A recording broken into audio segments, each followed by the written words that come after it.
Good morning, everyone. This is Leslie of Succulent Social, and we are roaming in the garden today because I am looking for specific succulents that have this, the dried leaves. So something that's looking like this. So I want to give them some time and take care of them today because there's quite a lot of them that have dried out like this. So help me pick them up, and I'll tell you why we have a lot of these dried leaves in our garden. Mainly because we've been away for like 3 weeks. During the time that we were away, it rained like 2 times maybe.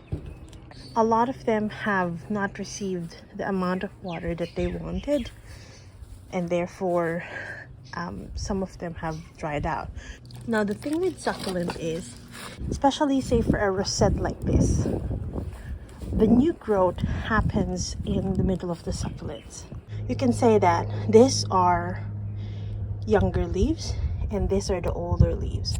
So when they go through a stressful situation, say for example being underwatered, what happens is that the lower leaves like this, they actually kind of sacrifice themselves.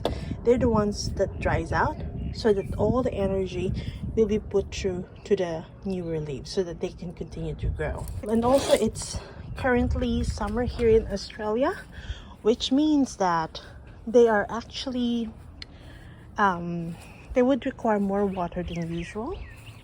And of course, because you were away, they were not able to get those things.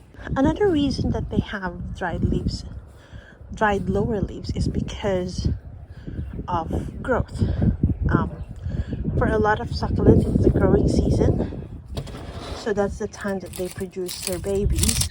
When the pups have come out, basically they would require more energy and nutrients to be concentrated in them. And therefore, again, the lower leaves are the ones that actually sacrifice themselves and dry out. So when you see your succulents with dried leaves like this, do not panic. Do not think that they're dying. They're not. As long as it's the lower leaves that are drying out, do not panic. It actually means growth. All right, so I do have here a selection of succulents that have leaves that are dried out. So let's look at this one.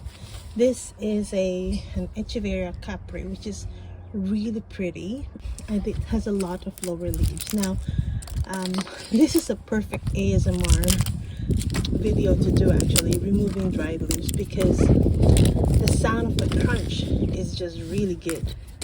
Now removing them is necessary, I have to say. And the reason for that is they're already dry. They don't contribute anything anymore to your succulents. Might as well just remove it so that they do not really, get the energy out of your succulent. Aesthetically, it looks better if you remove them. At the same time, you are creating a good air circulation in here, which is very necessary for succulents. Sometimes another reason why you have to remove them is because somewhere inside they're already babies, and if you have dried leaves covering them up, then they don't get sun that they need to grow. Oh, they're so crunchy. Just removing them is such a good, satisfying thing to do, actually. So this one, for example, has a lot of dried leaves in here. Oops, it even has cobwebs. If I water them, I actually don't have a space here to water them. So the tendency is, if I put water in here, they just flow up because of the space. So it's time to remove all these dried leaves. The good thing about removing it as well is, you know how, see, that's a spider, and that's the exact reason reason why they have webs. This area, once they become wet, it's a good haven for pests. So if you remove them, you actually remove that environment where pests wants to grow.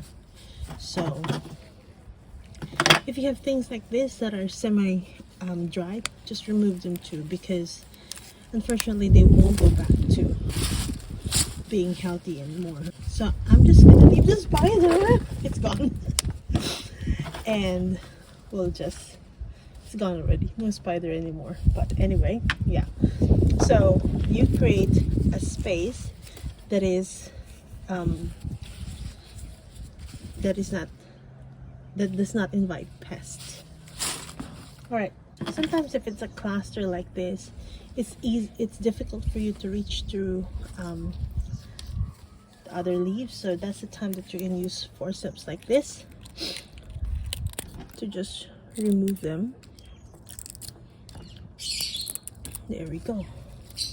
Some clusters are like this, wherein there's really a lot of dried leaves, especially this type, which is very known to have dried leaves, especially because their leaves are very thin, and you can see that they easily dry out.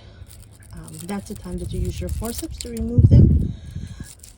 To be honest, I really don't have patience for that, so sometimes I would cut them off and propagate them instead of going through the hassle of removing everything. But yeah, I'm going to show you how it's done with the forceps for the sake of this video. When you are trying to remove the dry leaves from your succulents, I think it's also a good time to actually inspect them and see how they're doing, because then removing the dried leaves gives you a better chance to look at their stems, for example, any rot that is going on. So this is some Echeveria brillians, which is looking really pretty, but I could see some signs of rot in their leaves, so I have to check in the future how they would look like. Now this one here is a violet queen and it has lots of dried leaves and lots of babies as well, so you have to inspect it. Say for example, these leaves are dry, that's okay, but look at these leaves, they're actually very soft if I press it, so it could be underwatered. But if you inspect the stems in here, it looks really dry too. Now that could be a reason why this violet queen here is looking pretty, you know, all together it looks pretty dry. The babies are not really plump. I'm gonna take this chance to remove the babies. Look how there's also some aerial roots, which means that these aerial roots are the roots that grows on the stems.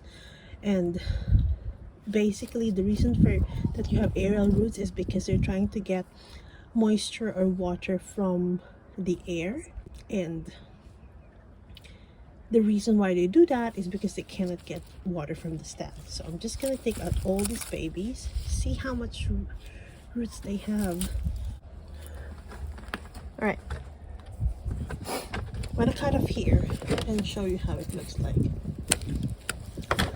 Ta-da! It's a very rotted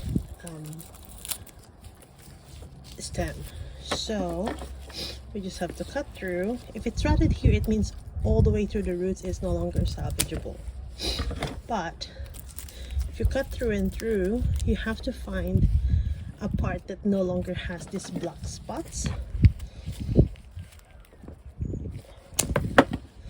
Unfortunately, they still have them. Gotta cut through again. Okay, this is looking better.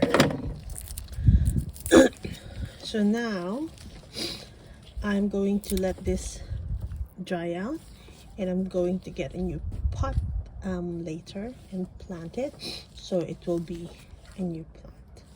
Well, I don't have a lot of example of them, but if you have leaves that are looking like this, these are actually sunburned. So technically the leaves are still healthy.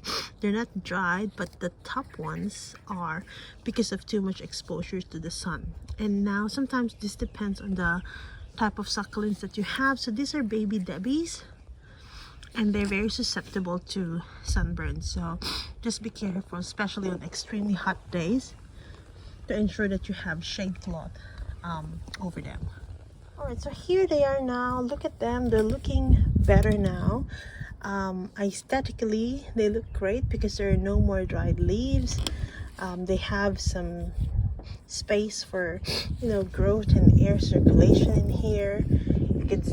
There's a space when you water them that goes through the pot, and the babies can have sun now, and it's just cleaner. It's just looking better. So after this video, go to your garden, have a look at your succulents, if there's any dried leaves that are waiting for you to care for them. And if you have any question, please feel free to comment down below and we'll try to answer them. And hope you enjoyed this video. Until next time, bye for now.